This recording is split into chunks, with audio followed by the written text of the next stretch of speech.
Hi guys! ఈరోజు నేను ఆల్చింతకాయ curry చేస్తున్నాను. దానికి ముందుగా నేను మా తాతయ్యకి స్నాక్స్ ఇచ్చేసి వంటగదిలోకి వచ్చేసాను. ఇక్కడ స్క్రీన్‌లో కనిపిస్తున్నవి ఆల్చింత, ఆనియన్స్, టమాటోస్, కొత్తిమీర. మనం ఒక కడాయి పెట్టుకొని ఆ కడాయి హీట్ అయ్యాక అందులో ఆనియన్స్ ఏసుకోవాలి.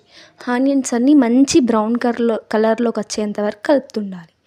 అందులో కొన్ని కొత్తిమీర కాడలు కూడా ఏసుకోవాలి. తర్వాత మనం రెడీ చేసుకున్న ఆల్చింత కూడా అందులో వేసేసుకోవాలి. తగినంత ఉప్పు వేసుకొని 5 నిమిషాలు మూత పెట్టుకోవాలి. తరువాత ఆ ఆల్చింత మొత్తం వాటి మధ్యలో టమాటా వేసుకొని, తగినంత పసుపు వేసుకొని, ఉప్పు వేసుకొని, కొంచెం కొత్తిమీర వేసుకొని మళ్ళీ మూత పెట్టుకోవాలి.